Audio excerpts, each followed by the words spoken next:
क्या हार में क्या जीत में किंचित नहीं भयभीत में, क्या हार में क्या जीत में किंचित नहीं भयभीत में, कर्तव्य पथ पर जो भी मिले यह भी सही वह भी सही, वरदान मांगूंगा नहीं, वरदान मांगूंगा नहीं। हेलो फ्रेंड्स, मेरा नाम प्रदीप सिंह है। मेरी यूपीएससी सिविल सर्विसेज एग्जामिनेशन 2018 में 93rd रैंक आई है और इस वीडियो में मैं आपको बताऊंगा कि आप आईएएस की परीक्षा को कैसे हरा सकते हैं। और मैं इसमें आपके साथ कुछ गोल्डन रूल्स शेयर करूंगा जिसको फॉलो करने के बाद, जिसको रिलीजियसली फॉलो करने के बाद कोई भी व्यक्ति आईएएस की परीक्षा आसानी से क्लियर कर सकता है। बुक लिस्ट सभी बताते हैं कि कौन सी बुक्स फॉलो करना चाहिए, क्या प्रॉपर स्ट्रेटेजी होनी चाहिए। तो मैं आज वो नहीं बताऊंगा, मैं आपको केवल ये बताऊंगा कि कौन से ऐसे कुछ सूत्र हैं जो आपको फॉलो करने चाहिए आपकी यूपीएससी की परीक्षा को क्लियर करने के लिए या फिर किसी भी एग्ज़ाम को क्लियर करने के लिए। जो बेसिक कुछ फंडास होते हैं वो मैं आपको बताऊँगा। तो सबसे पहला मेरा फंडा ये है कि जो भी डिस्ट्रैक्शन हो, जो भी ऐसी चीज़ हो जो आपके लक्ष्य से आपको दूर ले जाती हो, उन सारे डिस्ट्रैक्शंस को दूर करें। जैसे कुछ लोग सोशल मीडिया पर काफ़ी एक्टिव होते हैं, व्हाट्सएप, इंस्टाग्राम, फेसबुक दिन भर चलाते हैं, मोबाइल पर दिन भर लगे रहते हैं, यूट्यूब दिन भर चलाते हैं, या फिर कुछ लोगों को घूमने का बहुत शौक़ होता है, कुछ लोगों को बाहर की चीज़ें खाने का बहुत शौक़ होता है, या फिर घर जाने का शौक़ होता है, किसी से बात करने का शौक़ होता है। तो ऐसी कोई सी भी चीज़ जो आपको अपने लक्ष्य से दूर करती हो, इन चीज़ों को जब आप यूपीएससी की प्रिपरेशन कर रहे हो तो अपने पास ना आने दें। क्योंकि जब आप अपने डिस्ट्रैक्शंस को दूर करेंगे, जितना आप अपने डिस्ट्रैक्शंस को दूर करेंगे उतने ही आप अपने लक्ष्य के करीब जाएंगे। मेरा दूसरा एडवाइस ये होगा कि आप अपनी प्रिपरेशन में डिसिप्लिन लाएँ। डिसिप्लिन मतलब सेल्फ कंट्रोल। मतलब अगर आप यदि कोई गोल सेट करते हैं, अगर आप कोई टाइम टेबल बनाते हैं, अगर आप ये तय करते हैं कि आपको पॉलिटी 5 दिन में ख़त्म करनी है, तो आपका फोकस होना चाहिए कि आप पॉलिटी 5 दिन में ख़त्म करें। क्योंकि जब आप अपने गोल्स को एक्सटेंड करते हैं और जब आप 5 दिन के गोल को 7 दिन में अचीव करते हैं, तो आप अपने गोल से उतना ही दूर जाते हैं और बाकी चीज़ें करने के लिए आपके पास टाइम कम होता है। जैसे मेरा रूटीन ये था कि मैं सुबह 6 बजे उठता था, 7 बजे से मेरी पढ़ाई शुरू हो जाती थी और 7 बजे से 11 बजे तक, 11:30 बजे तक मैं पढ़ता था। 11:30 से 12 तक का ब्रेक होता था जिसमें मैं खाना खाता था। फिर 12 बजे से 5 बजे तक मैं पढ़ता था। उसमें बीच में अगर मुझे नींद आती थी तो पावर नैप लेता था या फिर कभी कभी ज़्यादा भी सोता था, लेकिन थोड़ा सा गैप होता था वो आधे या 1 घंटे का। फिर 5 बजे से मैं 9 बजे तक पढ़ता था। फिर 9 से 10 खाना खाना और थोड़ा बहुत एंटरटेनमेंट, और फिर 10 बजे से 1 बजे तक मेरी पढ़ाई होती थी। तो अगर आपने कोई रूटीन सेट किया तो उस रूटीन को रिलीजियसली फॉलो करें। और थोड़ी बहुत फ्लेक्सिबिलिटी अलाउड है, लेकिन इतनी फ्लेक्सिबिलिटी नहीं कि आप अपने गोल को ख़त्म करने के लिए 5 दिन के अलावा 10 दिन ले रहे हैं या फिर 5 दिन के काम को 15 दिन में ख़त्म कर रहे हैं।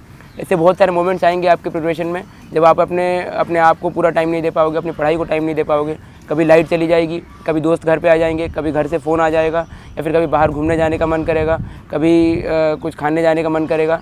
तो ऐसे बहुत सारे लो मोमेंट्स भी आएंगे जब आपको लगेगा कि ये एग्ज़ाम बहुत टफ़ है, मैं इस एग्ज़ाम को क्लियर नहीं कर सकता, ये बहुत, इसमें 5 से 10 लाख लोग एस्पायर कर रहे हैं एग्ज़ाम देने के लिए, तो इस पर मेरा क्या होगा। लेकिन जब ऐसे फीलिंग आए, जब ऐसी चीज़ें आपके मन में आए, तो सबसे पहले अपने आप से क्वेश्चन करो कि मैं ये एग्ज़ाम क्यों दे रहा हूँ। मोटिवेशन कहाँ से आता है। मुझसे बहुत लोग ये पूछते हैं कि आपका मोटिवेशन कहाँ से आता है, इतना 1 साल में एग्ज़ाम कैसे क्लियर हो गई। तो मैं बोलता हूँ कि मोटिवेशन आपके अंदर से आना चाहिए, और मोटिवेशन अंदर से तब आएगा जब यूपीएससी में अपीयर होने का फ़ैसला आपका खुद का होगा। आप जब भी कोई अपनी प्रिपरेशन के दौरान ऐसा फेज़ आए और जब भी आपको लगे कि नहीं मैं नहीं कर सकता, तो अपने आप से सवाल कीजिए कि आपने ये प्रिपरेशन शुरू क्यों की है। ये फ़ैसला आपका था या आप पे थोपा गया था। और मुझे लगता है कि ज़िंदगी हर व्यक्ति को कोई एक ना एक मौका ज़रूर देती है जिसमें वो अपने आप को साबित कर सके। तो यदि ये फ़ैसला आपके ऊपर थोपा गया था, तब भी आपके पास एक मौका है जिसमें आप अपने आप को साबित कर सकते हैं और समाज के ऐसे तबके में जाकर बैठ सकते हैं जहाँ से आप पूरे समाज को सेवा कर पाएंगे और समाज में एक अलग स्थान अपना बना पाएंगे। तो ज़िंदगी ने अगर आपको ये मौका दिया है, अगर आप प्रिपरेशन करने के लिए यहाँ आए हैं दिल्ली, या फिर आप घर से प्रिपरेशन कर रहे हैं, तो आपके पास ये बहुत शानदार मौका है जिसमें आप अपनी कैपेबिलिटीज़ को और अपने पोटेंशियल को और निखार पाएंगे और इस एग्ज़ाम को क्लियर करके दुनिया को ये बता पाएंगे कि आपका एक्चुअल पोटेंशियल क्या है। दुनिया में ऐसी कोई चीज़ बनी ही नहीं जिसे हासिल नहीं किया जा सकता। एक बहुत ही प्रूवन फैक्ट है कि 21 दिन में लोग अपनी आदत बदल सकते हैं। तो अगर 21 दिन में आदत बदल सकते हैं, तो मैं मानता हूँ कि 1 साल में तकदीर अवश्य बदली जा सकती है। तो अगर आपको अपनी तकदीर बदलनी है तो कंटिन्यूअस रिगरस मेहनत करें और मेहनत का फल अवश्य मिलेगा। एक अप्रोच है तो है का मतलब ये कि अगर आपको सुबह उठना है तो उठना है, अगर आपको पढ़ना है तो पढ़ना है, अगर आपको अपनी बुक ख़त्म करनी है तो है, अगर आपको टेस्ट में अच्छे नंबर लाने हैं तो है का जो अप्रोच है कि अगर आपको करना है तो किसी भी तरह उस चीज़ को करना है। और ये अप्रोच अगर आप लाइफ में फॉलो करेंगे तो मुझे लगता है कि कोई भी एग्ज़ाम, यूपीएससी तो केवल एक एग्ज़ाम है, और ज़िंदगी की और भी जो परीक्षाएं होती हैं, जो रियल लाइफ की एग्ज़ाम्स होती हैं, उसको भी आप आसानी से क्लियर कर सकते हैं। अपनी प्रिपरेशन के दौरान स्टूडेंट्स एक गलती और ये करते हैं कि एक ही चीज़ को पढ़ने के लिए या एक ही चीज़ को करने के लिए वो कई सारे सोर्सेज़ का इस्तेमाल करते हैं। जैसे अगर पॉलिटी पढ़ना है तो वो पॉलिटी की एक बुक की जगह 3 या 4 बुक्स पढ़ेंगे। अगर इकोनॉमी पढ़नी है तो एक बुक की जगह 3 या 4 बुक्स पढ़ेंगे।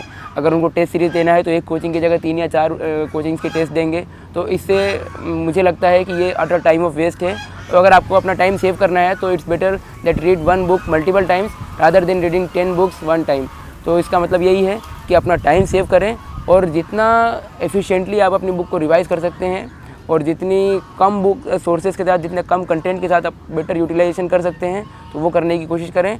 अगर आप एक ही बुक से आपके अंदर ये कॉन्फिडेंस आता है कि हाँ ये टॉपिक मैंने अच्छे से कवर कर लिया है और इस टॉपिक पे मैं कुछ भी लिख सकता हूँ या इस टॉपिक का कोई भी क्वेश्चन मैं आंसर कर सकता हूँ, तो दूसरी कोई बुक पढ़ने की आवश्यकता नहीं है।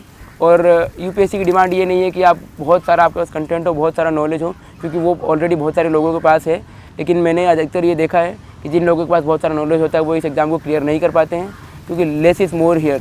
जितना कम आपके पास नॉलेज है उतना ज़्यादा आपके लिए बेनिफिशियल है। नॉलेज सारी सब्जेक्ट्स का होना चाहिए, उसके लिए आप सिलेबस और प्रीवियस ईयर पेपर्स देखें और जितना भी जैसे भी क्वेश्चन पूछे गए हैं, जिस टॉपिक से जैसे क्वेश्चन पूछे गए हैं वैसा एनालाइज करें आप और अपने प्रिपरेशन में ये चीज़ लाने की कोशिश करें कि कम से कम सोर्सेज पर रिलाई करें और उन सोर्सेज का बार बार रिवीजन करें, ताकि जो भी सोर्सेज आप पढ़े हैं उसका वो पूरी आपको कंठस्थ हो और आपको एकदम मगअप होना चाहिए वो सारी चीज़ें। और अगर आप पेपर भी पढ़ रहे हैं तो कम से कम पेपर्स पढ़ने की कोशिश करें और ज़्यादा से ज़्यादा अपने माइंड को डेवलप करने की कोशिश करें, क्योंकि कंटेंट आपके पास जितना है उतने में ही आपको डिलीवर करना है। और जब आप एग्ज़ाम लिख रहे होंगे, प्रीलिम्स तो ऑब्जेक्टिव होता है लेकिन मेंस सब्जेक्टिव होता है, तो जब भी आप लिख रहे होंगे पेपर तो आपके पास अगर आपने बहुत सारे सोर्सेज से पढ़ाई की है तो एट दैट टाइम आपको इतनी सारे सोर्सेज से अगर पढ़ा है तो दिमाग में बहुत कम चीज़ें आती हैं और लिखने में भी बहुत सारा कन्फ्यूजन होगा। और अगर एक ही सोर्स से बार बार पढ़ा है तो लिखने में बहुत आसानी होगी और आसानी से आप कोई भी क्वेश्चन का आंसर लिख पाएंगे।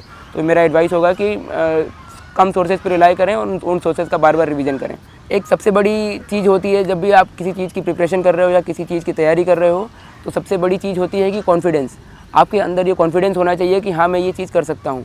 और कॉन्फिडेंस तभी आएगा जब आप पूरी तरह से उस चीज़ के लिए तैयार हैं। यदि आप यूपीएससी प्रीलिम्स का एग्ज़ाम देने जा रहे हो या मेंस का एग्ज़ाम देने जा रहे हो तो आपके अंदर ये कॉन्फिडेंस आना चाहिए कि हाँ मैंने तैयारी पूरी की हुई है। तो इसका सबसे बड़ा तरीका ये है कि आप अपने माइंड को फूल करें, आप अपने माइंड को बेवकूफ़ बनाएं कि हाँ मैंने तैयारी की हुई है। हो सकता है कि आपने इकोनॉमी थोड़ा आपका वीक रह गया हो सकता है आपका हिस्ट्री थोड़ा वीक रह गया हो, लेकिन अपने माइंड को ऐसे ट्रेन करें कि नहीं मैंने हिस्ट्री पूरा पढ़ा हुआ है और मैंने जितना पढ़ा है उतने में से मैं सारे क्वेश्चंस का आंसर कर पाऊँगा। तो अपने माइंड में ऐसा कॉन्फिडेंस डेवलप करें कि नहीं कैसा भी क्वेश्चन आएगा I will be able to handle that question.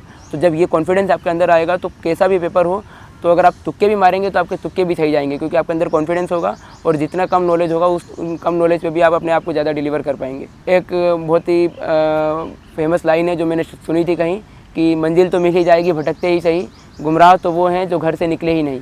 तो अगर आप घर से निकल गए हैं तो मंजिल ज़रूर मिलेगी आपको। ये ज़रूर है कि टाइम ज़्यादा लग सकता है या फिर ये भी हो सकता है कि कभी मंजिल पे पहुंचने के रास्ते में आपका रास्ता बदल जाए, क्योंकि हो सकता है कि कई बार 5 या 6 अटेम्प्ट देने के बाद भी एग्ज़ाम नहीं होता है क्लियर। लेकिन इसका मतलब ये नहीं है कि आपकी ज़िंदगी ख़त्म हो गई। ज़िंदगी यहाँ से शुरू होती है और ज़िंदगी का नया ट्रैक वहाँ से शुरू होता है। इन 4-5 सालों में जो भी आपकी प्रिपरेशन का फेज़ है उसमें कई सारी चीज़ें नई सीखने को मिलती है। तो अगर आप मेरा एडवाइस ये होगा कि अगर आप घर से निकल चुके हो प्रिपरेशन के लिए, अगर आपने प्रिपरेशन शुरू कर दी है तो पूरी डेडिकेशन के साथ, पूरी डिटर्मिनेशन के साथ एग्ज़ाम दो। 10 लाख से ज़्यादा लोग इस एग्ज़ाम का फॉर्म भरते हैं और 5-6 लाख से ज़्यादा लोग इस एग्ज़ाम को देते हैं। इसका मतलब ये नहीं है कि सारे लोगों का एग्ज़ाम क्लियर होगा, लेकिन एग्ज़ाम अगर क्लियर नहीं भी होता है तो भी कोई टेंशन की बात नहीं है। टेंशन की बात तब है जब आपने उस एग्ज़ाम के लिए पूरा हार्डवर्क नहीं दिया है। अगर आपका एग्ज़ाम क्लियर नहीं होता है और अगर आपने हार्डवर्क पूरा किया है तो आपके अंदर वो एक तरह से काफ़ी सेटिस्फेक्शन वाला भाव होगा कि नहीं मैंने प्रिपरेशन पूरी की थी। हो सकता है लक मेरे साथ ना हो सकता है कि बाकी लोगों ने ज़्यादा मुझसे मेहनत की हो इसलिए उनका सिलेक्शन हो गया है, या बाकी लोगों की किस्मत अच्छी है। लेकिन आपको एटलीस्ट अपनी लाइफ में कभी रिग्रेट नहीं होगा कि नहीं मैंने मेहनत नहीं की, या फिर मैंने अगर थोड़ा ज़्यादा टाइम दे दिया होता, थोड़ी मस्ती कम की होती तो मेरा सिलेक्शन हो जाता।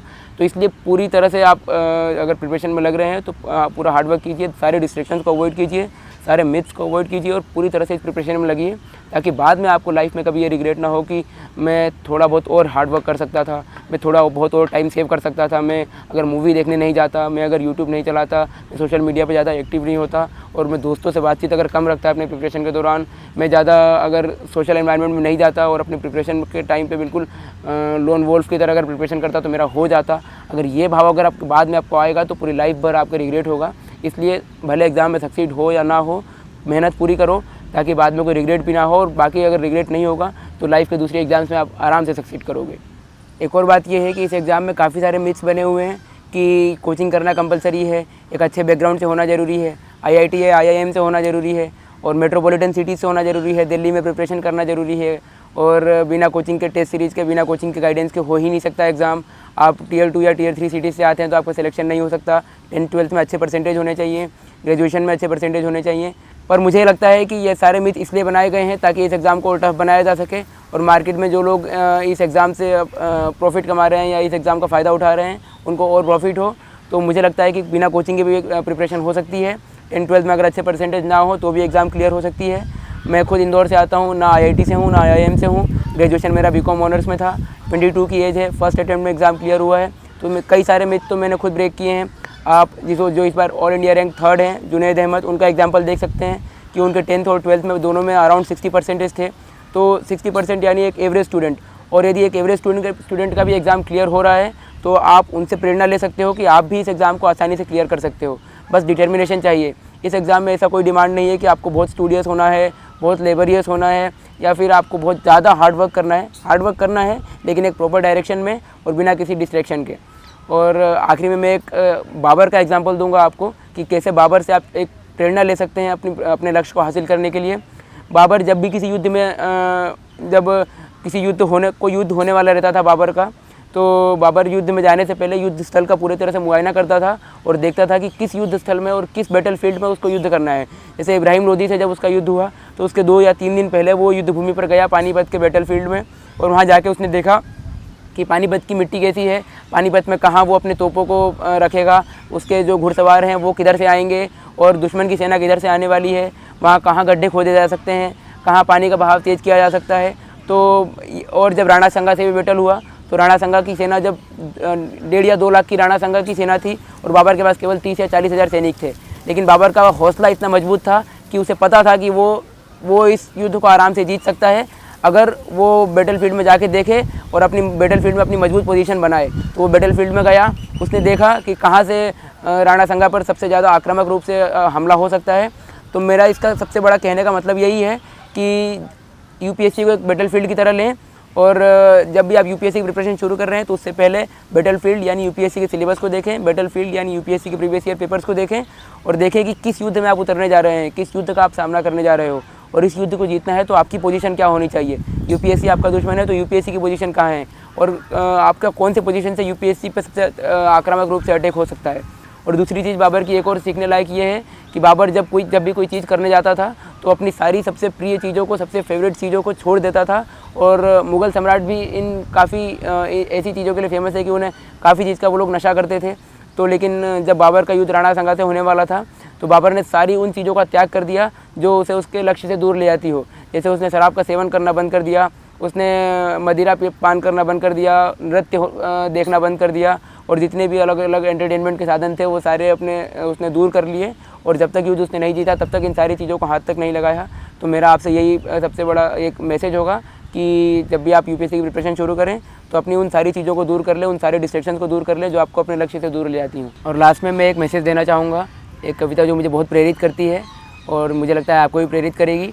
जब नाव जल में छोड़ दी तूफ़ान में ही मोड़ दी, जब नाव जल में छोड़ दी तूफ़ान में ही मोड़ दी, दे दी चुनौती सिंधु को फिर धार क्या मझधार क्या मृत्यु को वरदान ही मरना लिया जब ठान ही, फिर जीत क्या फिर हार क्या। छोड़ सुख की कामना आरंभ कर दी साधना, जब छोड़ सुख की कामना आरंभ कर दी साधना, संघर्ष पथ पर बढ़ चले फिर फूल क्या अंगार क्या। मैं दिल्ली नॉलेज ट्रैक को बहुत बहुत धन्यवाद देना चाहूँगा कि वो स्टूडेंट्स को मोटिवेट करने के लिए काफ़ी अच्छे अच्छे वीडियोस लेकर आ रहे हैं यूट्यूब पे। Thank you for watching this video and all the best for your future aspirations.